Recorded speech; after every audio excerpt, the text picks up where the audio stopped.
Price the lord. അല്പസമയത്തെ ചിന്തയ്ക്കായിട്ട് യോഹന്നാൻ സുവിശേഷം 8-ാം അധ്യായം 23 24 വാക്യം വായിക്കുന്നു. യേശു അവരോട്, നിങ്ങൾ കീഴിൽ നിന്നുള്ളവർ, ഞാൻ മേലിൽ നിന്നുള്ളവൻ. നിങ്ങൾ ഈ ലോകത്തിൽ നിന്നുള്ളവൻ, ഞാൻ ഈ ലോകത്തിൽ നിന്നുള്ളവനല്ല. ആകയാൽ നിങ്ങളുടെ പാപത്തിൽ നിങ്ങൾ മരിക്കും എന്ന് ഞാൻ നിങ്ങളോട് പറഞ്ഞു. ഞാൻ എങ്ങനെയുള്ളവനെന്ന് നിങ്ങൾ വിശ്വസിക്കാഞ്ഞാൽ നിങ്ങൾ നിങ്ങളുടെ പാപത്തിൽ മരിക്കും എന്നുത്തരം പറഞ്ഞു.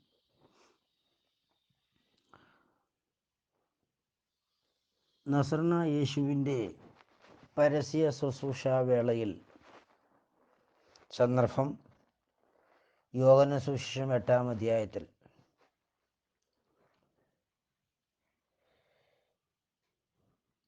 യേശു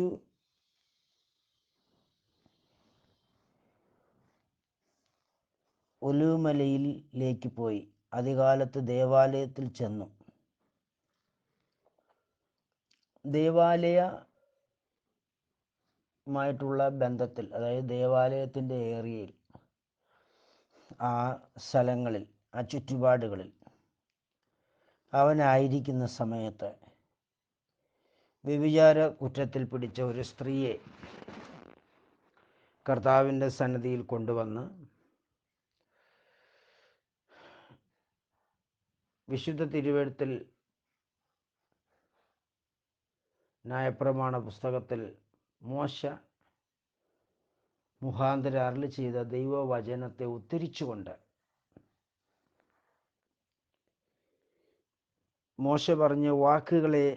മോശയിലൂടെ ദൈവം പറഞ്ഞ വാക്കുകളെ ഉദ്ധരിച്ചുകൊണ്ട് ഈ പ്രവൃത്തി ചെയ്ത ഈ സ്ത്രീ മരിക്കണം എന്നുള്ള വിഷയത്തോടുള്ള ബന്ധത്തിൽ, ഈ വചനം ഉദ്ധരിച്ചുള്ള ബന്ധത്തിൽ യേശുവിൻ്റെ അരികെ വന്നിട്ട് യഹൂദന്മാർ യേശുവിനോട് ചോദിക്കുകയാണ്, നീ ഇതിനെന്ത് ഉത്തരം പറയുന്നു? യഹൂദന്മാർ അങ്ങനെ ചോദിക്കുവാൻ ഇന്നുവരെയുള്ള ഒരു പ്രവാചകന്മാരോടോ, മോശ കഴിഞ്ഞിട്ടുള്ള യേശു വരെയുള്ള ഒരു പ്രവാചകന്മാരോടോ ഇവണ്ണം ഒരു ക്വസ്റ്റ്യൻ യഹൂദന്മാർ ചോദിച്ചതായി കാണുന്നില്ല. തെറ്റ് ചെയ്യുന്നതിന് മോശയുടെ ന്യായപ്രമാണപ്രകാരം ന്യായം വിധിക്കണം, ന്യായം കൽപ്പിക്കണം എന്ന് ഉള്ള തിരുവെഴുത്തിനെ ബേസ് ചെയ്തുകൊണ്ട് യേശുവിനെ വിചാരണ ചെയ്യത്തക്ക രീതിയിലുള്ള ഒരു ക്വസ്റ്റ്യൻ അന്നുവരെ ഉണ്ടായിരുന്ന ഒരു പ്രവാചകന്മാരോടും ഇസ്രായേൽ ജനമായ ദൈവജനം ചോദിക്കാത്ത തലത്തിൽ യേശുവിനോട് മാത്രം ചോദിച്ചുകൊണ്ട് കർത്താവിൻ്റെ മുമ്പിൽ നിൽക്കുകയാണ്, അവനെ കുറ്റം വിധിക്കുവാനൊരു സാഹചര്യം നോക്കിക്കൊണ്ട്. ഇന്നും ദൈവജനമേ, വാസ്തവമായി കർത്താവിൻ്റെ വചനം പഠിപ്പിക്കുകയും അതിൽ തന്നെ ഉറച്ചു നിൽക്കുകയും ചെയ്യുന്ന ഏതൊരു വ്യക്തിയെയും എക്കാലത്തും അവൻ്റെ വാക്കിൽ പിടിക്കുവാനും അവൻ്റെ കുറ്റം കണ്ടുപിടിക്കാനും പരക്കം പാഞ്ഞ് നടക്കുന്ന ഒരു കൂട്ടം ജനത്തെ നമുക്ക് എല്ലാ കാലത്തിലും കാണാൻ കഴിയും. യേശുവിൻ്റെ കാലത്തും അവൻ പഠിപ്പിച്ച വിഷയത്തെ ബേസ് ചെയ്തുകൊണ്ട് അവൻ അതിൽ തന്നെ ഉറച്ചു നിൽക്കുകയാകയാൽ അവൻ്റെ വാക്കിൽ പിടിച്ച് അവനെ വിസ്തരിക്കാൻ ഒരു കുറ്റക്കാരൻ എന്ന് കണ്ടിട്ട് അവനെ കുറ്റക്കാരനാക്കണം. ഈ ഭൂമിയിൽ രണ്ട് തലത്തിലുള്ള മനുഷ്യരുണ്ട്. ഒന്ന്, യേശുക്രിസ്തുവിനെ വാസ്തവമായി സേവിക്കുന്നവരും, അല്ലെങ്കിൽ ദൈവത്തെ സേവിക്കുന്നവരും. മറ്റൊന്ന്, പിശാചിനെ സേവിക്കുന്നവരും. പിന്നെ വേറൊരു ഗ്രൂപ്പുണ്ട്, ദൈവത്തെ സേവിക്കുന്നു എന്ന് പറയുകയും അപ്പോൾ തന്നെ ഉള്ളുകൊണ്ട് പിശാചിൻ്റെ പ്രവൃത്തികളിൽ സന്തോഷിക്കുകയും ചെയ്യുന്നവർ. ഇങ്ങനെ മൂന്ന് തലത്തിലുള്ള പ്രാകൃത അനുഭവത്തിലുള്ള മനുഷ്യർ എക്കാലത്തും ഉണ്ടായിരുന്നു. അതിലാദ്യം പറഞ്ഞ അനുഭവത്തിൽ, അതായത് കർത്താവിനെ ഭക്തിയോടെ സേവിക്കുന്ന വിശുദ്ധ ജനത്തിന് ഒരു ലോകത്തോട് മിങ്കിൾ ചെയ്യുവാനോ ലോകപ്രകാരം പ്രവർത്തിപ്പാനോ കഴിയത്തില്ല. വിശുദ്ധ തിരുവെഴുത്ത് പറയുന്നത്, ഒരുവന് ലോകത്തെ സ്നേഹിക്കുന്നുവെങ്കിൽ പിതാവിൻ്റെ സ്നേഹം അവനിലില്ല എന്നാണ്. ലോകത്തെയും ലോകത്തിലുള്ളതിനെയും സ്നേഹിക്കുന്നവന് പിതാവിനെ സ്നേഹിക്കാൻ പറ്റുകയില്ലെന്നാണ്. അപ്പം പിതാവിനെ സ്നേഹിക്കുമെന്ന് പറയുകയും, യഹൂദന്മാരങ്ങനെയാണ്, ദൈവത്തെ സ്നേഹിക്കുമെന്ന് പറയുകയും, പക്ഷേ അവർ എപ്പോഴും സത്യത്തിൻ്റെ ശത്രുവായിട്ടാണ് നിൽക്കുന്നത്. ആരാണ് സത്യം? കർത്താവായ യേശു. നസറേനായ യേശു തന്നെയാണ് വഴിയും സത്യവും ജീവനും. പക്ഷെ അത് അവർക്ക് അറിയത്തില്ലെങ്കിലും അവരായിരുന്ന ആ സാഹചര്യത്തിൽ അവർ മാനുഷിക കൽപ്പന പ്രകാരം ജീവിച്ച് കർത്താവ് പറയുന്നത് അനുസരിച്ച് അന്നത്തെ സാഹചര്യത്തിൽ സ്തോത്രം ദൈവവചനത്തെ അവരുടെ ഹിതപ്രകാരം വളച്ചൊടിച്ച് അവരുടെ ഹിതപ്രകാരം അവർ കാര്യങ്ങളെ ക്രമീകരിച്ചുകൊണ്ട് ജീവിക്കുന്ന ഒരു വേളയിലാണ് കർത്താവിൻ്റെ വരവും കർത്താവിൻ്റെ ജീവിതവും കർത്താവിൻ്റെ പ്രസംഗങ്ങളും. അപ്പോഴവർക്ക്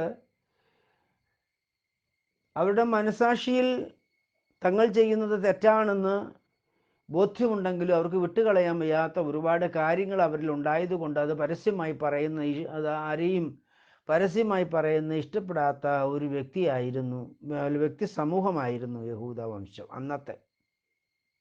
അതുകൊണ്ട് അവരെപ്പോഴും കർത്താവിൻ്റെ വാക്കിനെ തെറ്റ് കണ്ടുപിടിക്കുന്ന വ്യക്തികളാണ്. എവിടെ നമ്മൾ ഏത് കാലത്തും നിങ്ങൾ നോക്കിക്കോ എൻ്റെ പ്രിയ സഹോദരങ്ങളെ, ദൈവദാസന്മാരുടെ വാക്കിൻ്റെ കുറ്റം കണ്ടുപിടിക്കുന്ന, കുറവുകൾ കണ്ടുപിടിക്കുന്ന, അത് കേട്ടിട്ട് വിസ്തരിക്കുന്ന ഒരു സമൂഹമുണ്ടെങ്കിൽ അവർ ഈ യേശുവിൻ്റെ കാലത്തുള്ള യഹൂദ പശ്ചാത്തലമുള്ള മനുഷ്യരെ പോലെയുള്ള ആത്മാവുള്ളവരാണ്. അവർ എപ്പോഴും സ്തോത്രം മറ്റുള്ളവരിൽ തെറ്റ് കണ്ടുപിടിച്ചുകൊണ്ടേയിരിക്കും. എന്നാൽ തങ്ങളുടെ കുറ്റങ്ങളോ അവർ കണ്ടെത്തുകയില്ല. എന്നാൽ എൻ്റെ പ്രിയ സഹോദരങ്ങളെ, സ്വർഗരാജ്യത്തിൽ പോകുന്നവർ എങ്ങനെയുള്ളവരാണ്? ഈ ഭൂമിയിൽ എല്ലാ മനുഷ്യരും തെറ്റുകുറ്റങ്ങളുണ്ട്. കുറ്റങ്ങളും കുറവുകളും ഇല്ലാത്തവരാരുമില്ല. സ്തോത്രം. അതുകൊണ്ടാണല്ലോ വിശുദ്ധ യോഹന്നാൻ ലേഖനം എഴുതിയപ്പോൾ ഇങ്ങനെ എഴുതിയിരിക്കുന്നത്, എൻ്റെ കുഞ്ഞുങ്ങളെ പാപം ചെയ്യാതിരിപ്പാൻ ഇതാ നിങ്ങൾക്ക് എഴുതുന്നു. ഒരുത്തൻ പാപം ചെയ്യുന്നെങ്കിലോ നീതിമാനായ യേശുക്രിസ്തു എന്ന കാര്യസ്ഥൻ പിതാവിൻ്റെ സന്നിധിയിലുണ്ട്. എന്തിനു വേണ്ടിയാണ്? യേശുക്രിസ്തു എന്ന കാര്യസ്ഥൻ, സത്യത്തിൻ്റെ ആത്മാവ് പിതാവിൻ്റെ സന്നിധിയിൽ ഇരിക്കുന്ന എന്തിനാണ്? നമുക്ക് പക്ഷപാതം ചെയ്യാൻ. ആരെ അവിടെ സത്യത്തിൻ്റെ ആത്മാവിനെ എന്തോ വിളിച്ചിരിക്കുന്നത്? യേശുക്രിസ്തു. ഇപ്പോൾ യേശുക്രിസ്തു, സത്യത്തിൻ്റെ ആത്മാവിൻ്റെ പേരാണ് യേശുക്രിസ്തു. അപ്പോൾ യേശുക്രിസ്തു എന്ന കാര്യസ്ഥൻ, അല്ലെ സത്യത്തിൻ്റെ ആത്മാവെന്ന യേശുക്രിസ്തു എന്ന കാര്യസ്ഥൻ പിതാവിൻ്റെ സന്നിധിയിൽ ഇരിക്കുകയാണ്. പിതാവിൻ്റെ സന്നിധിയിലുള്ളത് എന്തിനു വേണ്ടിയാണ്? സ്തോത്രം, നമുക്ക് പക്ഷപാതം ചെയ്യുവാൻ. ആർക്ക്? വിശുദ്ധ സഭയ്ക്ക്. അപ്പം നമ്മുടെ ജീവിതത്തിൽ, എല്ലാവരുടെ ജീവിതത്തിലും കുറവുകളും കുറ്റങ്ങളും ഉണ്ടെന്ന് തിരുവെഴുത്ത് തന്നെ സാക്ഷ്യം പറയുന്നു. അതന്നെ യോഹന്നാൻ്റെ 1-ാം ലേഖനത്തിൽ പറയുന്നു, നമ്മളിൽ പാവമില്ല എന്ന് പറയുന്നെങ്കിൽ നമ്മൾ യേശുവിനെ അസത്യവാദിയാക്കുന്നു. നമ്മളിൽ ജീവിതത്തിൽ കുറവുകളും കുറ്റങ്ങളും ഉണ്ടാകാം. പക്ഷെ ദൈവജനമേ, കുറവുകളും കുറ്റങ്ങളും ഉണ്ട് എന്ന് സമ്മതിച്ച് അത് അനുദപിച്ച് ദൈവത്തോട് ഏറ്റുപറഞ്ഞ് ക്രമീകരണം ചെയ്തു പോകുന്ന ഒരു വ്യക്തി ഒരിക്കലും മറ്റൊരുവൻ്റെ കുറ്റം കണ്ടുപിടിക്കാൻ നടക്കുകയില്ല. എന്നാൽ ഈ യഹൂദ പരീക്ഷകളുടെ സ്വഭാവം എന്ന് പറഞ്ഞാൽ എന്താണ്? അവർ അവരുടെ കുറ്റം കാണുന്നവരല്ല, മറ്റുള്ളവരെ കുറ്റം കാണുന്നവരാണ്. അതുകൊണ്ട് അവർ കുറ്റക്കാരെന്ന് വിളിക്കുന്നവരെ വാക്കിൽ പിടിക്കണം. അതാണ് ആരുടെ ലക്ഷ്യം? ഈ യഹൂദ പരീശന്മാരുടെ ലക്ഷ്യം. യേശുവിൻ്റെ പുറകെ നടക്കുകയായിരുന്നു അക്കാലങ്ങളിലെല്ലാം, യേശുവിനെ വാക്കിൽ പിടിക്കാൻ. അതിൻ്റെ കാരണം എന്താണ്? യേശു അവരുടെ പ്രവൃത്തി തെറ്റാണെന്ന് പ്രസംഗിക്കുന്നത് കൊണ്ടും അവൻ പ്രസംഗിക്കുന്ന വിഷയത്തിൽ ഉറച്ചു നിൽക്കുന്നവനാകുന്നത് കൊണ്ടും സ്തോത്രം, അവൻ്റെ വാക്കിൽ പിടിക്കാൻ വേണ്ടി, അവനെ കുറ്റം ചുമത്താൻ വേണ്ടി സന്ദർഭങ്ങൾ അന്വേഷിച്ചുകൊണ്ട്, സാഹചര്യങ്ങൾ അന്വേഷിച്ചുകൊണ്ട് നടക്കുന്ന ഒരു വ്യക്തി സമൂഹത്തെയാണ് നമുക്ക് യേശുവിൻ്റെ കാലത്തുള്ള വിശുദ്ധന്മാർ എന്ന് വിളിക്കുന്ന യഹൂദന്മാരിൽ കാണാൻ കഴിയും. അന്നത്തെ ഉള്ള വിശുദ്ധന്മാരെന്ന് വിളിക്കപ്പെടുന്ന യഹൂദ പശ്ചാത്തലത്തിൽ നമുക്ക് കാണാൻ കഴിയുന്ന ഒരു പിക്ചർ ഇതാണ്. സ്തോത്രം. അവർ തന്നിൽ തന്നെ ആരാണ്? വിശുദ്ധന്മാർ, നീതിമാന്മാരാണ്. അതുകൊണ്ട് അവർക്ക് കുറവുണ്ടെന്ന് പറയുന്നവരെ ഇഷ്ടമില്ല. അവരിൽ കുറ്റമുണ്ടെന്ന് പറയുന്നവരെ ഇഷ്ടമല്ല. അങ്ങനെ പറയുന്നവരുടെ വാക്കിൽ പിടിക്കാൻ നടക്കുകയാണ്. അങ്ങനെ പറയുന്ന ആരാണ്? നസറണ യേശുവാണ്. നസറണ യേശുവിൻ്റെ വാക്കിൽ പിടിക്കാനാണ് സന്ദർഭോചിതമായി ഈ സന്ദർഭം കൊണ്ടുവന്നത്. ഒരു പാവനിയായ സഹോദരിയെ യേശുവിൻ്റെ അരികിൽ കൊണ്ടുവന്നിട്ട് യേശുവിനോട് ചോദിക്കുകയാണ്, സ്തോത്രം, മോശയുടെ ന്യായപ്രമാണപ്രകാരം ഇവളെ കല്ലെറിഞ്ഞു കൊല്ലണമെന്നാണ് പ്രമാണം, നീ എന്ത് പറയുന്നു? താഴെ നമുക്ക് തിരുവഴുത്തിൽ വായിക്കാൻ കഴിയുന്നത് അവനെ കുറ്റം കണ്ടുപിടിക്കേണ്ടതിന് അവർ സൂത്രത്തിൽ ഉപയോഗിച്ചതാണ്. അപ്പം എക്കാലത്തും ഹല്ലേലൂയ ഇപ്രകാരമുള്ള മനുഷ്യരുണ്ടായിരിക്കും. ഒരുപക്ഷെ എന്നെ കേൾക്കുന്ന ആർക്കെങ്കിലും ഇങ്ങനെ സ്വഭാവം ഉണ്ടെങ്കിൽ ഒന്ന് മാനസാന്തരപ്പെടാൻ നന്നായിരിക്കും. കാരണം സ്വർഗത്തിൽ പോകാം. ഹല്ലേലൂയ. യഥാർത്ഥ ദൈവമക്കളെ, യഥാർത്ഥ ദൈവഭക്തൻ ആരുടെയും കുറ്റം കണ്ടുപിടിച്ച് നടക്കുന്നവനായിരിക്കില്ല. സ്തോത്രം. അവൻ്റെ മാത്രം കുറ്റം കണ്ടുപിടിച്ചുകൊണ്ടിരിക്കും. മറ്റുള്ളവരെ എല്ലാം ശ്രേഷ്ഠന്മാരെണ്ണുവാൻ സർവശക്തൻ നമ്മളെ സഹായിക്കട്ടെ. അപ്പം യേശു പറഞ്ഞു, നിങ്ങളിൽ കുറ്റമില്ലാത്തവർ അവരെ ആദ്യം കല്ലെറിയട്ടെ. അങ്ങനെ മനസാക്ഷി കുത്തൽ മുഖാന്തരം അവർ ഓരോരുത്തരും മൂത്തവരും എല്ലാവരും പിഴിഞ്ഞു പോയി. അപ്പം അങ്ങനെ ഒരു സന്ദർഭം പറഞ്ഞതിന് ശേഷം കർത്താവ് പറഞ്ഞു, ഞാൻ ലോകത്തിൻ്റെ വെളിച്ചമാകുന്നു, എന്നിൽ നടക്കുന്ന ഇരുളിൽ നടക്കില്ല എന്നുള്ള വിഷയങ്ങൾ സംസാരിച്ച് വന്നിട്ടാണ് കർത്താവ് സ്തോത്രം അവരോട് പറയുകയാണ്. ഈ വിഷയം അല്ലെങ്കിൽ ഈ ഒരു സന്ദർഭം അവരോട് സംസാരിക്കാൻ വേണ്ടിയാണ് കർത്താവ് പറഞ്ഞത്, ഞാൻ ലോകത്തിൻ്റെ വെളിച്ചമാണ്. അപ്പം ഈ കർത്താവ് ആരാണെന്ന് പ്രസൻറ്റ് ചെയ്യാൻ വേണ്ടിയാണ് യഹൂദന്മാരോട് യേശു പിന്നെയും അതിൻ്റെ 12-ാം വാക്യത്തിൽ യേശു പിന്നെയും അവരോട് സംസാരിക്കാൻ ലോകത്തിൻ്റെ വെളിച്ചമാകുന്നു. അപ്പോൾ ഈ ലോകത്തിൻ്റെ വെളിച്ചമാകുന്നു ഞാനെന്ന് പറഞ്ഞാൽ അവർക്ക് മനസ്സിലാകില്ല. അവന് മനസ്സിലാകാൻ വേണ്ടി ഒരു പശ്ചാത്തലം ഇട്ടിട്ട് ഇങ്ങനെ വന്നിട്ട് പറയുകയാണ്, സ്തോത്രം, ഞാൻ ഹല്ലേലൂയ അവൻ അവരോട്, നിങ്ങൾ കീഴിൽ നിന്നുള്ളവർ, ഞാൻ മേളിൽ നിന്നുള്ളവൻ. സ്തോത്രം. അപ്പം എന്നെ കേൾക്കുന്ന ദൈവജനമേ, സ്തോത്രം, യേശുവിൻ്റെ പരസ്യ ശുശ്രൂഷ പേരിടൽ യേശു ഒഴികെ ബാക്കി എല്ലാവരും കീഴിൽ നിന്നുള്ളവരായിരുന്നു. മുകളിൽ നിന്നുള്ളവരായിട്ട് ആരുമില്ലായിരുന്നു. ഇന്ന് അങ്ങനെയല്ല. ദൈവകൃപയാൽ നസറണ യേശുവിനെ രക്ഷിതാവും കർത്താവുമായി സ്വീകരിച്ച് യേശു ക്രിസ്തുവിന് സ്നാനപ്പെട്ട് വിശുദ്ധ ജീവിതം നയിക്കുന്ന ഒരു വിശുദ്ധ കൂട്ടമുണ്ട് ഈ ഭൂമിയിൽ. അവർക്ക് 2 അവസ്ഥയാണ്. ഒന്ന്, ശരീരം സംബന്ധിച്ച് അവർ കീഴിൽ നിന്നുള്ളവരും ആത്മാവ് സംബന്ധിച്ച് ഉയരത്തിൽ നിന്നുള്ളതുമാണ്. സ്തോത്രം.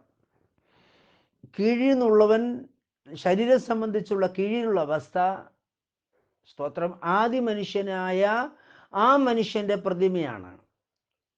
ഏദനിൽ വെച്ച് പിശാചിനാൽ വശീകരിക്കപ്പെട്ട് പാപം ചെയ്ത് മരിച്ചുപോയി. പിന്നത്തേതിൽ ദൈവസന്നിധിയിൽ അനുദപിച്ചോ എന്ന് തിരുവഴുത്തിൽ പറയുന്നില്ലെങ്കിലും പിന്നത്തേതിൽ നമ്മൾ കാണുന്നത് അവരിൽ നിന്ന് ഉത്ഭവിച്ച തലമുറയെല്ലാം പാപത്തിൻ്റെ അടിമകളായി, പാപത്താൽ ദാവീദ് പറയുന്നത് പോലെ എൻ്റെ അമ്മ എന്നെ ഗർഭം ധരിച്ചു എന്ന് പറയുന്ന അവസ്ഥയിൽ സ്തോത്രം ജനിച്ച് ജീവിക്കുന്ന ഒരവസ്ഥയാണ് കീഴിൽ നിന്നുള്ളവർ.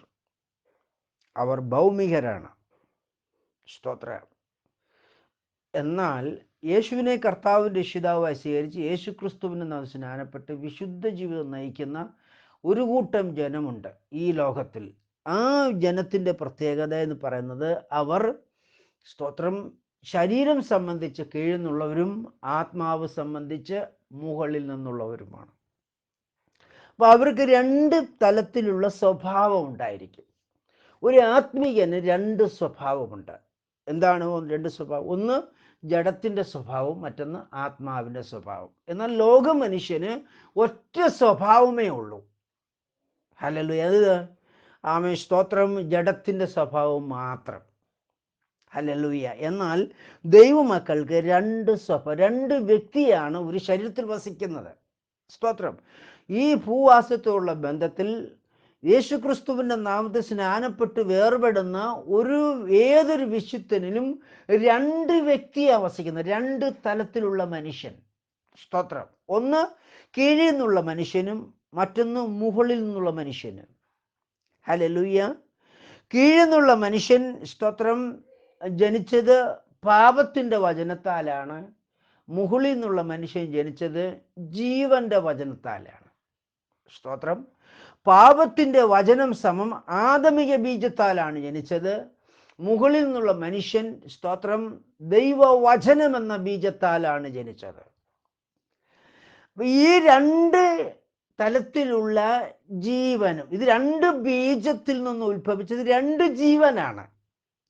ഒന്ന് ജഡത്തിൻ്റെ ജീവനും മറ്റൊന്ന് ആത്മാവിൻ്റെ ജീവനും. അപ്പം യേശുവിനെ കർത്താവിൻ്റെ രക്ഷിതാവായി സ്വീകരിച്ച് യേശു ക്രിസ്തുവിന് സ്നാനപ്പെട്ട് വിശുദ്ധ ജീവിതം നയിക്കുന്ന ഓരോ വിശുദ്ധന്മേലും രണ്ട് ജീവനുണ്ട്. ഒന്ന് ശരീരത്തിൻ്റെ ജീവൻ. ശരീരത്തിൻ്റെ ജീവന് ഭൗമിക തലങ്ങൾ മാത്രമേ ഉള്ളൂ. ഹല്ലേലൂയ. എന്നാൽ സ്തോത്രം, ആ വ്യക്തിയിലുള്ള ആത്മാവിൻ്റെ ജീവനിൽ ആത്മീയ തലങ്ങൾ മാത്രമേ ഉള്ളൂ. അപ്പോൾ രണ്ട് ചിന്ത ഒരു ദൈവ പൈതലിൽ, ഭക്തിയോട് യേശുവിനെ സേവിക്കുന്ന ദൈവ പൈതൽ രണ്ട് തലത്തിലുള്ള ചിന്തയുണ്ട്. ഒന്ന് ജഡത്തിൻ്റെ ചിന്തയും മറ്റൊന്ന് ആത്മാവിൻ്റെ ചിന്തയും. ഇത് തിരിച്ചറിയണമെങ്കിൽ സ്തോത്രം, നമ്മളിൽ ആത്മാവിൻ്റെ അഭിഷേകം എന്നുള്ള കൃപ വേണം. ഹല്ലേലൂയ. സ്തോത്രം. അപ്പോസ്തല പ്രവൃത്തി 2-ാം അധ്യായത്തിൽ പത്രോസിൻ്റെ ഉപദേശപ്രകാരം മാനസാന്തരപ്പെട്ട് പാപങ്ങളുടെ മോചനത്തിന് യേശു ക്രിസ്തുവിനെ നാം സ്നാനപ്പെട്ടാൽ പരിശുദ്ധാത്മാവ് ദാനം ലഭിക്കും.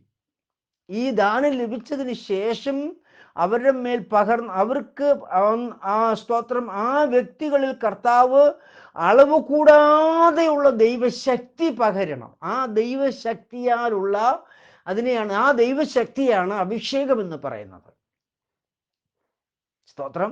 ഈ അഭിഷേകത്തിൻ്റെ വർധന നമുക്ക് ലഭിക്കുന്നതനുസരിച്ച് ആത്മാവിൻ്റെ ചിന്തയും ആത്മാവിൻ്റെ പ്രവൃത്തിയും ആത്മീയമായ ജീവിതവും ഇങ്ങനെ മുന്നോട്ട് പോകും. ഗലാത്യ ലേഖനത്തിൽ സ്തോത്രം, നമ്മുടെ സഹോദരനായ പൗലോസ് 5-ാം അധ്യായത്തിൽ പറയുന്നത് ജഡത്തിൻ്റെ പ്രവൃത്തികളോ എന്ന് പറഞ്ഞിട്ട് ഒരു 15 ലിസ്റ്റ് പറഞ്ഞിട്ട് സ്തോത്രം 2-ാമത് പറയുന്നു ആത്മാവിൻ്റെ പ്രവൃത്തികളെ കുറിച്ച് പറഞ്ഞു. അതിനു മുമ്പ് സ്തോത്രം, ആത്മാവിനെ അനുസരിച്ച് നടക്കുന്നുവെങ്കിലോ നിങ്ങൾ ജഡത്തിൻ്റെ പ്രവൃത്തികളെ നിവർത്തിക്കത്തില്ല എന്ന് എഴുതിയിരിക്കുന്നു. സ്തോത്രം. അപ്പോൾ ഈ ആത്മാവിനെ നമ്മൾ ആത്മാവിനെ അനുസരിക്കുക എന്ന് പറയുമ്പോൾ ആത്മാവിൻ്റെ ചിന്തകളെ, ആത്മാവിൻ്റെ ആലോചനകളെ, ആത്മാവിൻ്റെ ആ ഉപദേശങ്ങളെ നമ്മൾ അനുസരിക്കുക. ആ അനുസരിക്കുന്ന തലം നമ്മുടെ ജീവിതത്തിൽ നമുക്ക് വേർപെട്ട് മനസ്സിലായി അങ്ങനെ നമ്മൾ ജീവിക്കണമെങ്കിൽ സ്തോത്രം, നമ്മൾക്ക് അകൃപ വേണം. ആ കൃപ എന്ന് പറയുമ്പോൾ ശക്തി, അത് വേണം. ഹല്ലേലൂയ. അതുണ്ടെങ്കിൽ മാത്രമേ അതിൻ്റെ ദൈവഹിതപ്രകാരമുള്ള ആ പൂർണ്ണതയിലേക്ക് നമുക്ക് യാത്രയാവാൻ കഴിയുള്ളൂ. ഹല്ലേലൂയ. 5:25 പറയുന്നത് എങ്ങനെയാണ്? ആത്മാവിനാൽ നാം ജീവിക്കുന്നു എങ്കിൽ ആത്മാവിനെ അനുസരിച്ച് നടക്കുകയും ചെയ്യുക. ഹല്ലേലൂയ. ആത്മാവിനാൽ നാം ജീവിക്കുന്നു എങ്കിൽ ആത്മാവിനെ അനുസരിച്ച് നടക്കുകയും ചെയ്യുക. Price the Lord. അതിൻ്റെ 13 മുതൽ വായിക്കുമ്പോൾ, സഹോദരന്മാരെ, നിങ്ങൾ സ്വാതന്ത്ര്യത്തിനായി വിളിക്കപ്പെട്ടിരിക്കുന്നു.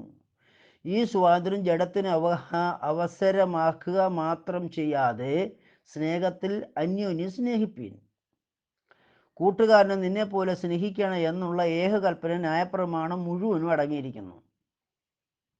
നിങ്ങൾ അന്യോന്യം കടിക്കുകയും തിന്നുകളയുകയും ചെയ്താലോ ഒരുവനാൽ ഒരുവൻ ഒടുങ്ങിപ്പോവാതിരിപ്പാൻ സൂക്ഷിച്ചുകൊള്ളി. എന്നിട്ട് 16-ാം വാക്യത്തിൽ പറയുകയാണ്, ആത്മാവിനെ അനുസരിച്ച് നടപ്പീൻ, എന്നാൽ നിങ്ങൾ ജഡത്തിൻ്റെ മോഹങ്ങളെ നിവർത്തിക്കില്ല. ജഡാഭിലാഷം ആത്മാവിനും ആത്മാഭിലാഷം ജഡത്തിനും വിരോധമാകുന്നു. നിങ്ങൾ ഇച്ഛിക്കുന്നത് ചെയ്യാതെ വണ്ണം ഇവ തമ്മിൽ പ്രതികൂലമല്ലോ. ആത്മാവിനെ അനുസരിച്ച് നടക്കുന്നു എങ്കിൽ നിങ്ങൾ ന്യായപ്രമാണത്തിന് കീഴിലുള്ളവരല്ല. എന്നിട്ടാണ് ജഡത്തിൻ്റെ പ്രവൃത്തികളോ എന്ന് പറഞ്ഞ് ലിസ്റ്റ് പറയുന്നത്. ദുർനടപ്പ്, അശുദ്ധി, ദുഷ്കാമം, വിഗ്രഹാരാധന, ആഭിചാരം, പഹാപിണക്കം, ജാരശങ്ക, ക്രോധം, ശാഠ്യം, ദ്വന്ദ്വപക്ഷം, ഭിന്നത, അസൂയ, മദ്യപാനം, വെറുക്കൂത്ത് എന്ന് ഒരു ലിസ്റ്റ് 15 കൂട്ടം പറഞ്ഞിട്ട് ആത്മാവിൻ്റെ ഫലത്തെക്കുറിച്ച് പറഞ്ഞിട്ട് പറയുകയാണ്. സ്തോത്രം. നമുക്ക് 2 രീതിയിലുള്ള ചിന്തയുണ്ട്. റോമാലേഖനത്തിൽ ഇതേ വിഷയം തന്നെ നമ്മെ പഠിപ്പിക്കുന്നുണ്ട്. നമുക്ക് 2 രീതിയിലുള്ള ചിന്തയുണ്ട്. ഒന്ന് ആത്മാവിൻ്റെ ചിന്തയും മറ്റൊന്ന് ജഡത്തിൻ്റെ ചിന്തയും. സ്തോത്രം. ഏതൊരു ദൈവ പൈതലും 2 രീതിയിലുള്ള ചിന്തയുണ്ട്. കാരണം 2 മനുഷ്യനാണ് ഒരു രക്ഷിക്കപ്പെട്ടൊരു ദൈവ പൈതൽ വസിക്കുന്നത്. അല്ലെങ്കിൽ വീണ്ടും ജന്മം പ്രാപിച്ച, വീണ്ടും ജന്മം എന്ന് പറഞ്ഞാൽ എന്താണ്? നസറേനായ യേശുവിൻ്റെ രക്ഷിതാവും കർത്താവ് സ്വീകരിച്ച് യേശു ക്രിസ്തുവിന് നാമത്തിൽ സ്നാനപ്പെട്ട വ്യക്തി മാത്രമേ വീണ്ടും ജന്മം പ്രാപിക്കുന്നുള്ളൂ. അപ്പം വീണ്ടും ജന്മം പ്രാപിച്ചിരിക്കുന്ന ഏതൊരു വ്യക്തിക്കും 2 ചിന്തകളുണ്ട്. ഏതൊക്കെ 2 ചിന്ത? ഒന്ന് ജഡത്തിൻ്റെ ചിന്തയും മറ്റൊന്ന് ആത്മാവിൻ്റെ ചിന്തയും. ഇത് തമ്മിൽ 2 ചിന്തകളെയും വിവേചിക്കണം. സ്തോത്രം. ഞാൻ ജഡത്തിൻ്റെ ചിന്തയും വിവേചിക്കണം, ആത്മാവിൻ്റെ ചിന്തയും വിവേചിക്കണം. പക്ഷെ ഞാൻ നടക്കുന്നത് എൻ്റെ ആത്മാവിൻ്റെ ചിന്തയിലായിരിക്കണം. ഹല്ലേലൂയ.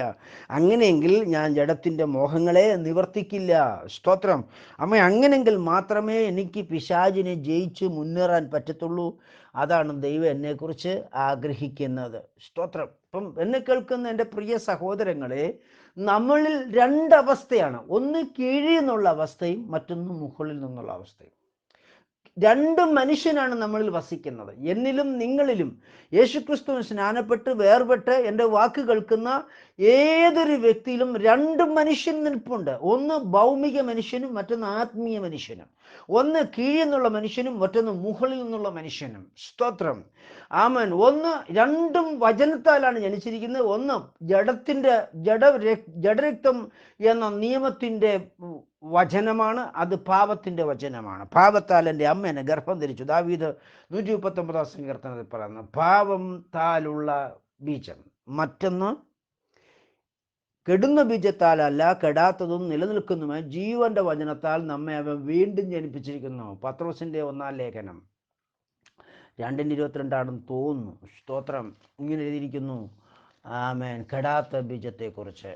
അതുകൊണ്ട് എന്നെ 2 ജീവൻ്റെയും പുറകിൽ, 2 ബീജത്തിൻ്റെയും പുറകിൽ 2 ജീവനുണ്ട്.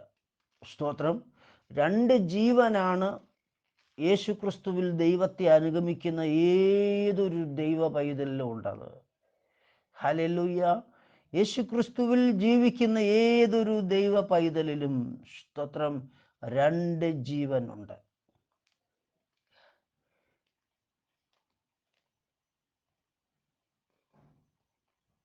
ആ 1 പത്രോസ് 1:23 കെടുന്ന ബീജത്താലല്ല, കെടാത്തതിനാലും ജീവനുള്ളതും നിലനിൽക്കുന്നതുമായ ദൈവവചനത്താൽ തന്നെ നിങ്ങൾ വീണ്ടും ജനിച്ചിരിക്കുന്നു. Price the Lord. എൻ്റെ പ്രിയപ്പെട്ട സഹോദരങ്ങളെ, അപ്പം നമ്മൾ ഒരു ദൈവ പൈതലിൽ 2 ജീവനുണ്ട്. നമ്മുടെ നസറേനായ യേശുവിൽ ഒരു ജീവനേ ഉണ്ടായിരുന്നുള്ളൂ. അതിൻ്റെ ആവശ്യമേ ഉള്ളൂ. കാരണം അവൻ കീഴിൽ നിന്നുള്ള ജനനമല്ലാതെ മുകളിൽ നിന്നുള്ള ജനനം. അത് നമുക്കറിയാവുന്നതാണ്. കന്യക ഗർഭിണിയായി വചനം ജഡമായി തീർന്നതാണ്. സ്തോത്രം. ദൈവം ജഡത്തിൽ വെളിപ്പെട്ടതാണ്. ആമേൻ. നമ്മളെ സംബന്ധിച്ചിടത്തോളം 2 അവസ്ഥയുണ്ട്. ഒന്ന് കീഴിൽ നിന്നുള്ള അവസ്ഥയും ഒന്ന് മേളിൽ നിന്നുള്ള. സ്തോത്രം. അവൻ കീഴിലുള്ളവനെ അനുഗമിച്ചാൽ നമ്മൾ കീഴിലുള്ളവനെ പോലെയാകും. മുകളിലുള്ളവനെ അനുഗമിച്ചാൽ നമ്മൾ മുകളിലുള്ളവനെ ആയിപ്പോൾ. സ്തോത്രം. ലോക മനുഷ്യരെ സംബന്ധിച്ച് അവൻ മുകളിൽ നിന്നുള്ള അവസ്ഥയില്ല. അതുകൊണ്ട് അവർക്ക് മുകളിലുള്ള ഒരു നിയമത്തെക്കുറിച്ചും അറിയത്തില്ല. അവരിൽ രക്ഷിക്കപ്പെടാത്ത, യേശുക്രിസ്തു സ്നാനപ്പെടാത്ത ഏതൊരു വ്യക്തിക്കും സ്തോത്രം ഒരു അവസ്ഥയേ ഉള്ളൂ. സ്തോത്രം. അതുകൊണ്ട് അവർക്ക് അതനുസരിച്ചുള്ളൊരു ന്യായവിധിയെ വരികയുള്ളൂ. എന്നാൽ യേശുക്രിസ്തു സ്നാനപ്പെട്ടിരിക്കുന്ന ഒരു വ്യക്തിക്ക് 2 ജീവനുണ്ട്. സ്തോത്രം. കൂടുതൽ ലഭിച്ചവന് കൂടുതൽ ക്വസ്റ്റ്യൻ ഉണ്ടാകും, കുറച്ച് ലഭിച്ചവന് കുറച്ച് ക്വസ്റ്റ്യനേ ഉണ്ടാകത്തുള്ളൂ. കൂടുതൽ ആമേൻ ലഭിച്ചവൻ കൂടുതൽ കണക്ക് പറയേണ്ടി വരും. അതുകൊണ്ട് തന്നെ കേൾക്കുന്ന എൻ്റെ പ്രിയപ്പെട്ട സഹോദരങ്ങളെ, നമ്മുടെ അവസ്ഥ നമ്മൾ മനസ്സിലാക്കുക. യഹൂദന്മാരുടെ ക്വസ്റ്റ്യനായി യേശു പറയുകയാണ്, ആമേൻ. സ്തോത്രം. നിങ്ങൾ കീഴിൽ നിന്നുള്ളവർ, ഞാൻ മുകളിൽ നിന്നുള്ളവൻ. സ്തോത്രം. നിങ്ങൾ ഈ ലോകത്തിൽ നിന്നുള്ളവൻ, ഞാനും ഈ ലോകത്തിലുള്ളവനല്ല. അപ്പം നമ്മുടെ ഭൗമിക ശരീരം ഈ ലോകത്തിൽ നിന്നുള്ളതും നമ്മുടെ ആത്മശരീരമോ മുകൾ ലോകത്തിൽ നിന്നുള്ളതാണ്, സ്വർഗലോകത്തിൽ നിന്നുള്ളതാണ്. സ്തോത്രം. കീഴിൽ നിന്നുള്ളതിൻ്റെ സ്വരൂപം ധരിച്ചതുപോലെ മുകളിലുള്ളതിൻ്റെ സ്വരൂപം ധരിക്കേണ്ടതുണ്ട്. ആമേൻ. ധരിക്കുവാൻ സർവശക്തൻ നമ്മളെ സഹായിക്കട്ടെ. ഹല്ലേലൂയ. ഞാൻ ഈ ലോകത്തിൽ നിന്ന് ഉള്ളവനല്ല, ആകയാൽ നിങ്ങൾ നിങ്ങളുടെ പാപങ്ങളിൽ മരിക്കും. അപ്പം ഈ ലോകത്തിലുള്ളവൻ സ്തോത്രം എങ്ങനെയാ മരിക്കുന്ന കർത്താവ് പറയുന്നത്? യഹൂദന്മാരോട് യേശു പറയുകയാണ്, ഞാൻ എങ്ങനെയുള്ളവനാണെന്ന് നിങ്ങളുടെ ശരീരവാസത്തിൽ നിങ്ങൾ തിരിച്ചറിഞ്ഞില്ല എങ്കിൽ നിങ്ങൾ മരിക്കും നിശ്ചയം. നിങ്ങൾ തിരിച്ചറിഞ്ഞാൽ ഞാൻ എങ്ങനെയുള്ളവനാണെന്ന് നിങ്ങൾ അറിഞ്ഞ് തിരിച്ചറിഞ്ഞാൽ, സ്തോത്രം, പിന്നെ നിങ്ങൾ ഈ പഴയ അവസ്ഥയിൽ നിൽക്കുകയില്ല, നിങ്ങൾ എങ്കിലേക്ക് മടങ്ങി വരും. നിങ്ങൾ തിരിച്ചറിയാതെ പോയാൽ ഇന്ന് നിങ്ങൾ നീതിമാനായിരിക്കാം, ഇന്ന് നിങ്ങൾ വിശുദ്ധന്മാരായിരിക്കാം, ഇന്ന് നിങ്ങൾ വിശുദ്ധ വംശമായിരിക്കാം, ദൈവത്തിൻ്റെ ജനമെന്ന് വിളിക്കപ്പെടുന്നവരായിരിക്കാം. പക്ഷേ ശരീരവാസത്തിനപ്പുറത്ത് ഹല്ലേലൂയ നിങ്ങൾ മരിച്ചു പോകും, നിങ്ങൾക്ക് ജീവൻ ഉണ്ടാകുകയില്ല. ഹല്ലേലൂയ. ആകയാൽ എൻ്റെ പ്രിയ സഹോദരങ്ങളെ, എന്നെ കേൾക്കുന്ന സ്നേഹിതരെ, സ്തോത്രം, നസറേനായ യേശു എങ്ങനെയുള്ളവനെന്ന് തിരിച്ചറിയാതെ ആരെങ്കിലും എൻ്റെ വാക്ക് കേൾക്കുന്നെങ്കിൽ, സ്തോത്രം, യേശു എങ്ങനെയുള്ളവൻ നിങ്ങൾ തിരിച്ചറിയണം. കർത്താവിനെ നിങ്ങൾ തിരിച്ചറിഞ്ഞാൽ പിന്നെ നിങ്ങൾ ഒരിക്കലും ഈ ലോകത്തോട് അനുരൂപരാകില്ല. നിങ്ങൾ യേശുവിനെ തിരിച്ചറിയാത്തത് കൊണ്ടാണ്, സ്തോത്രം, ദൈവവചനം നിങ്ങൾ വായിച്ചിട്ടും നിങ്ങളുടെ ഹൃദയത്തിൽ അത് പ്രകാശിക്കാത്തതും, ദൈവവചനത്തെക്കുറിച്ച് നിങ്ങൾ കേട്ടിട്ടും, സ്തോത്രം, ഇതെല്ലാം ശരിയാണോ എന്ന് നിങ്ങൾക്ക്, സ്തോത്രം, തിരിച്ചറിയാൻ കഴിയാത്തതും, തിരുവെഴുത്തിനെ മനസ്സിലാക്കേണ്ടതുപോലെ വ്യാഖ്യാനിക്കേണ്ടതുപോലെ നിങ്ങൾക്ക് വ്യാഖ്യാനിക്കാൻ കഴിയാതെ പോകുന്നതും, സ്തോത്രം, സത്യത്തെക്കുറിച്ചുള്ള അറിവ് ലഭിച്ചിട്ടുള്ള വിശുദ്ധന്മാർ സത്യത്തെക്കുറിച്ച് നിങ്ങളോട് പ്രബോധിപ്പിക്കുമ്പോൾ നിങ്ങൾക്കത് സത്യമെന്ന് ഗ്രഹിക്കാൻ കഴിയാതെ അതിനെ തിരസ്കരിച്ച്, അപ്പോൾ യേശുവിൻ്റെ കാലത്തും അങ്ങനെ ആയിരുന്നു. യഹൂദന്മാർ, സ്തോത്രം, സത്യത്തിൻ്റെ ഉപദേശം അവർ കേട്ടിട്ടും അവർക്ക് എന്ത് ചെയ്തിട്ടില്ല, അത് പൊരുള് തിരിഞ്ഞു വന്നില്ല. അങ്ങനെ പൊരുള് തിരിഞ്ഞു വരാത്തതിൻ്റെ കാരണം, സ്തോത്രം, കർത്താവ് തന്നെ പറയുകയാണ്, നിങ്ങൾ, സ്തോത്രം, ഞാൻ എങ്ങനെയുള്ളവനാണ് നിങ്ങൾ തിരിച്ചറിയാൻ ഇഷ്ടപ്പെടുന്നില്ല. അതൊരു പ്രധാന വിഷയമാണ്. നസറേനായ യേശു, സ്തോത്രം, എങ്ങനെയുള്ളവനാണെന്നും നസറേനായ യേശു ക്രിസ്തു എന്ന നാമത്തിൻ്റെ മഹത്വവും പ്രത്യേകത എങ്ങനെയുള്ളതാണെന്നും ഒരു വ്യക്തിക്ക് പൊരുള് തിരിഞ്ഞ് കിട്ടില്ല എങ്കിൽ ആ വ്യക്തിയുടെ പാപത്തിൽ മരിക്കും. അപ്പം നസറേനായ യേശു, സ്തോത്രം, നസറേനായ യേശു ക്രിസ്തു, നസറേനായ യേശു ആണ് നസറേനായ യേശു ക്രിസ്തു ആയത്. കർത്താവിൻ്റെ രണ്ടുവിധ ശുശ്രൂഷയാണ്. അപ്പം നസറേനായ യേശുവായ നസറേനായ യേശു ക്രിസ്തു എങ്ങനെ ഉള്ളവനാണെന്ന് ഈ ഭൂമിയിലിരിക്കുന്ന ഒരു വ്യക്തി തിരിച്ചറിയാതെ പോയാൽ, ഒന്ന്, കർത്താവിൻ്റെ വ്യക്തിത്വത്തെക്കുറിച്ച് തിരിച്ചറിയണം, രണ്ട്, കർത്താവിൻ്റെ പേരിനെ കുറിച്ച് തിരിച്ചറിയണം. സ്തോത്രം, ഈ രണ്ട് തിരിച്ചറിവും ഒരു വ്യക്തിയിൽ ലഭിക്കാതിരുന്നാൽ ആ വ്യക്തിയുടെ പാപത്തിൽ മരിക്കും. എന്നാൽ നസറേനായ യേശുവും യേശു ക്രിസ്തു എന്ന ദൈവത്തിൻ്റെ കർത്താവിൻ്റെ രണ്ടുവിധ ശുശ്രൂഷകളെ കുറിച്ച്, സ്തോത്രം, ഈ പേരിലുള്ള മഹിമയെക്കുറിച്ച് ഒരു വ്യക്തി ഈ ഭൂവാസത്തിൽ തിരിച്ചറിഞ്ഞാൽ ആ വ്യക്തി തിരിച്ചറിയുന്ന അടുത്ത നിമിഷം പറയും, എനിക്ക് യേശു ക്രിസ്തുവിനെ നാമത്തിൽ സ്നാനപ്പെടണം എന്ന് പറയും. Price the Lord. യേശു ക്രിസ്തുവിനെ നാമത്തിൽ സ്നാനപ്പെടണം എന്നുള്ള തിരിച്ചറിവ് ലഭിക്കണമെങ്കിൽ കർത്താവിനെ കുറിച്ചുള്ള അറിവുണ്ടാകണം, കർത്താവിൻ്റെ പേരിനെ കുറിച്ചുള്ള അറിവുണ്ടാകണം, പേരിൻ്റെ മഹിമയെക്കുറിച്ചുള്ള അറിവുണ്ടാകണം. അതായത് ദൈവം നമ്മുടെ ഹൃദയം തുറക്കണം. ദൈവം നമ്മുടെ ഹൃദയം തുറക്കാതെ കർത്താവാകുന്ന ദൈവത്തിൻ്റെ സ്തോത്രം അറിയുവാനൊരു ആഗ്രഹം, കർത്താവിനെക്കുറിച്ച് അറിയുവാനൊരു ആഗ്രഹം ദൈവവൈദ്യം നിനക്കുണ്ടാകാതെ ദൈവം നിൻ്റെ ഹൃദയം തുറക്കില്ല. ഈ ലോകത്തിലുള്ള ഏതൊരു കാലത്തിലുള്ള മനുഷ്യരെക്കുറിച്ച് നമ്മൾ പഠിക്കുമ്പോഴും വെളിച്ചത്തെ അന്വേഷിച്ചവരാണ് വെളിച്ചം കണ്ടെത്തിയത്, നീതി അന്വേഷിച്ചവരാണ് നീതി കണ്ടെത്തിയത്. സ്തോത്രം. സത്യത്തെ അന്വേഷിച്ചവരാണ് സത്യത്തെ കണ്ടെത്തിയത്. നമ്മളായിരിക്കുന്ന അവസ്ഥയിൽ ഇത്രയൊക്കെ മതി എന്ന് പറഞ്ഞു പോകുന്നവർക്ക് ഒരിക്കലും കർത്താവാകുന്ന ദൈവത്തെ കണ്ടെത്താൻ കഴിയില്ല. അതുകൊണ്ട് എൻ്റെ പ്രിയരെ, യഹൂദന്മാർക്ക് സംഭവിച്ചത് നിങ്ങൾക്കാർക്കും സംഭവിക്കരുത്. യഹൂദന്മാർ അവർ ന്യായപ്രമാണത്തിൻ്റെ പ്രവൃത്തികളിൽ ആശ്രയിച്ചു. അവർ പ്രവൃത്തിയിൽ ആശ്രയിക്കുക മാത്രമല്ല, അവർ തങ്ങളിൽ തന്നെ വിശുദ്ധന്മാരെന്ന് സ്വയം ചിന്തിച്ച്,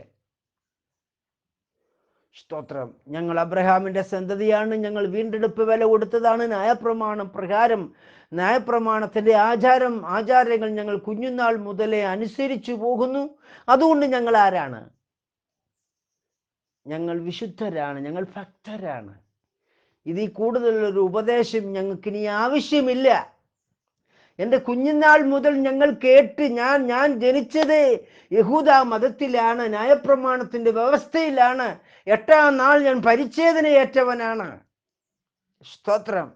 പിന്നെ ഞാൻ ആമേൻ അക്ഷരം എഴുതാൻ പഠിച്ചു തന്നെ കർത്താവിൻ്റെ പേരെഴുതി പഠിച്ചത് കൊണ്ടാണ് ഞാൻ എൻ്റെ അക്ഷരാഭ്യാസം തുടങ്ങിയത്.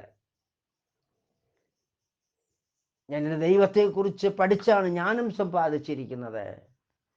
ഞാൻ ദൈവം മോശ മുഖാന്തരം കൊടുത്തിരിക്കുന്ന ന്യായപ്രമാണ പ്രകാരമുള്ള എല്ലാ അനുഷ്ഠാനങ്ങളും എല്ലാ പ്രവൃത്തികളും ചെയ്താണ്, സ്തോത്രം, ഞാനിപ്പോൾ നീതിമാനായിരിക്കുന്നത്. ഇതിനപ്പുറം എനിക്കൊന്നും ആവശ്യമില്ല, ഞാനിപ്പോൾ നീതിമാനാണ്, സ്തോത്രം എന്നുള്ള ചിന്ത. ഒരിക്കൽ കർത്താവാകുന്ന യേശു ഒരു ഉപമ പറഞ്ഞു. ഒരു പള്ളിയിൽ 2 പേര് പ്രാർത്ഥിക്കാൻ പോയി. ആരൊക്കെയാ? ഒരു പരീശനും ഒരു ചുങ്കക്കാരൻ. പരീശൻ നിന്നുകൊണ്ട് തന്നെ നീതീകരിച്ചു പ്രാർത്ഥിച്ചു. സ്തോത്രം. പാവി നിന്ന് നെഞ്ചത്തടിച്ച് നിലവിളിച്ച് സ്വർഗത്തിലേക്ക്. ഈ 2 പേരും യഹൂദനാണെന്ന് ഓർക്കണം. 2 പേരും അബ്രഹാമിൻ്റെ സന്തതിയായി, ഈ ഇസ്ഹാക്കിൻ്റെ സന്തതിയായി, യാക്കോബിൻ്റെ സന്തതിയായി, സ്തോത്രം, യഹൂദ പശ്ചാത്തലത്തിൽ ന്യായപ്രമാണത്തിൻ്റെ വ്യവസ്ഥകളിൽ ജനിച്ചു വളർന്ന വ്യക്തിയാണ്. ഒരുവൻ സ്വയം നീതീകരിച്ച്, ഞാൻ എവനെ പോലല്ലാത്തതിനാൽ കർത്താവെ ഞാൻ വാഴ്ത്തുന്നു നിന്നെ എന്ന് പ്രാർത്ഥിച്ചു. സ്തോത്രം. മറ്റൊരുവൻ നെഞ്ചത്തടിച്ച് നിലവിളിച്ചിട്ട്, കർത്താവെ പാവിയായ മനുഷ്യനായ എന്നോട് കരുണ തോന്നണമേ എന്ന് നിലവിളിച്ചു. അപ്പൊ എന്നെ കേൾക്കുന്ന ദൈവത്തിന്റെ പൈതലെ, യഹൂദന്മാരെ പോലെ സ്വയം നീതിമാനാണ് ഞാൻ എന്ന് എനിക്ക് തോന്നിയാൽ നിശ്ചയമായി ശരീരവാസത്തിൽ ഞാൻ അക്കരെ എത്തത്തില്ല. നസറനായ യേശുവിനെ കുറിച്ച് അറിയുക, നസറനായ യേശുവിൻ്റെ പ്രവൃത്തി, സ്തോത്രം, മനസ്സിലാക്കുക. നസറനായ യേശുവിനെ കുറിച്ച് ഓരോ ദിവസവും വെളിപ്പാട് പ്രാപിക്കുക. അതുകൊണ്ട് കർത്താവ് ഗിരിപ്രഭാഷണത്തിൽ പ്രകാരം പറഞ്ഞത്, ആത്മാവിൽ ദരിദ്രയുള്ളവൻ ഭാഗ്യവാൻ, സ്വർഗരാജ്യം ഇങ്ങനെയുള്ളവർക്കെന്നാണ്.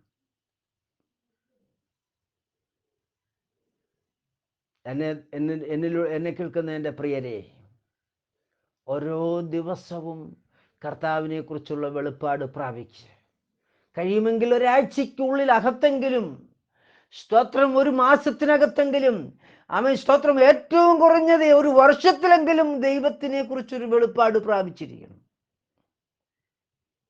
അത് പോരാ, ദിവസം പ്രാപിക്കണമെന്നാണ് കർത്താവ് ആഗ്രഹിക്കുന്നത്.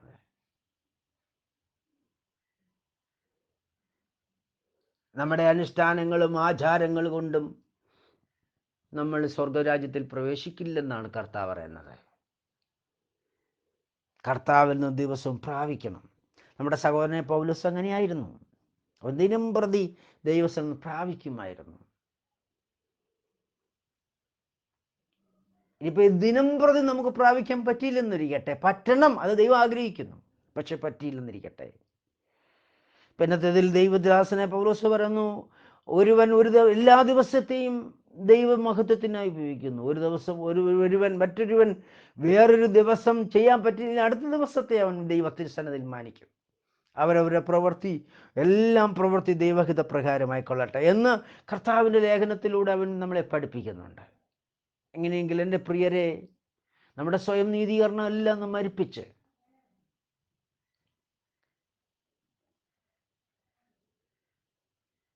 ഞാൻ ദൈവത്തിനു വേണ്ടി അത് ചെയ്തു ഇത് ചെയ്തു. യഹൂദന്മാരെങ്ങനെയാണ് സ്തോത്രം ചിന്തിച്ചിരുന്നത്? ഞങ്ങളെല്ലാം ദൈവത്തിനു വേണ്ടി എല്ലാം ചെയ്തുകൊണ്ടിരിക്കുന്നു, എല്ലാ അനുഷ്ഠാനങ്ങൾ ചെയ്യുന്നു. അങ്ങനെ അനുഷ്ഠാനങ്ങൾ ചെയ്തുകൊണ്ടിരുന്നത് കൊണ്ടാണ് സ്തോത്രം അവരുടെ കാഴ്ചപ്രകാരം അവർ നീതിമാന്മാരായതുകൊണ്ടാണ് യേശുവിൻ്റെ ശബ്ദം അവർക്ക് തിരിച്ചറിയാതെ പോയത്.